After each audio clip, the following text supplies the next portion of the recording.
আউযু বিল্লাহি মিনাশ শাইতানির রাজিম। বিসমিল্লাহির রহমানির রহিম।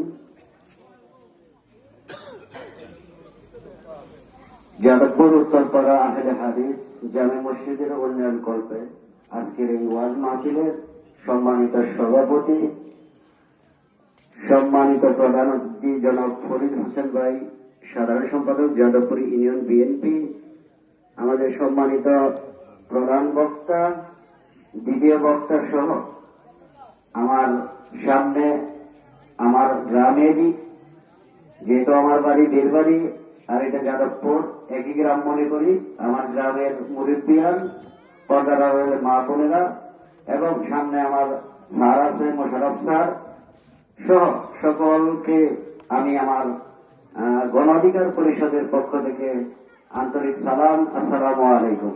আসলে প্রধান অতিথি বক্তব্য দেওয়ার পরে আসলে কারো বক্তব্য থাকে না, শুধু প্রধান বক্তাই বক্তব্য ওয়াজ করবেন। তারপরেও যেহেতু আমাকে সুযোগ করে দিয়েছেন তার জন্য আমি আন্তরিকভাবে কৃতজ্ঞ এবং ক্ষমা প্রার্থী প্রধান অতিথির কাছে।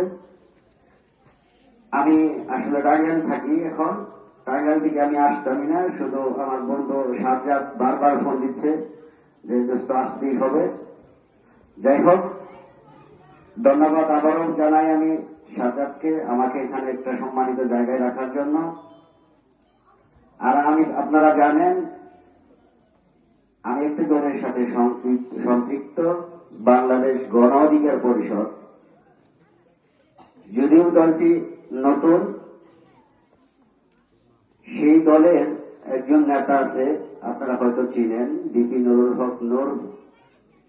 উনি বিগত কয়েক বছর অনেক নির্যাতনের শিকার হয়েছে এবং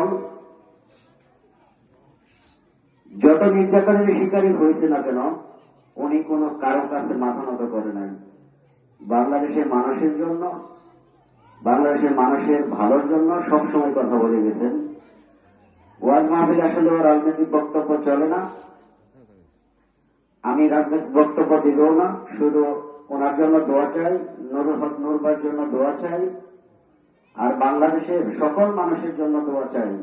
যেহেতু সামনে নির্বাচন, এটা একটা সংকটময় সময় আসবে, অনেক দিকে নিরাপত্তাহীনতায় ভুগবে, অনেক ফ্যামিলি ভুগবে। তাই আমি সকলকে সতর্কভাবে থাকার জন্য আহ্বান জানাবো। আর আমাকে হয়তো বা আপনারা চিনেন, নামে চিনেন কিনা জানি না, আমার বাড়ি বীরবাড়ি, আমি জানিয়ালাম জানি, আমি বীরবাড়ি মাদ্রাসায় লেখাপড়া করেছি এবং মুশারফ স্যারের কাছেও আমি পড়েছি। অতএব ওনারা আমার বিকৃত লোক, সেই সুবাদে আমি এখানে কথা বলতে পেরে আমি ধন্য মনে করছি। আর ফরিদ ভাই তো বলেই গেছে যে রাস্তার কাজ করে দিবে, ইনশাআল্লাহ আমরাও দোয়া করি যেন আমাদের মনের আশা পূরণ হয়। যে আসুক আমাদের বাসায় সখীপুরে, যেন প্রত্যেকটা মানুষের যেখানে দুর্দশা আছে সেখানে যেন ওনার চোখ থাকে, ভালো কাজ করে। আমার জন্য দোয়া করবেন আর নূর ভাইয়ের জন্য দোয়া করবেন। আমি আর কথা বাড়াতে চাই না। আসসালামু আলাইকুম।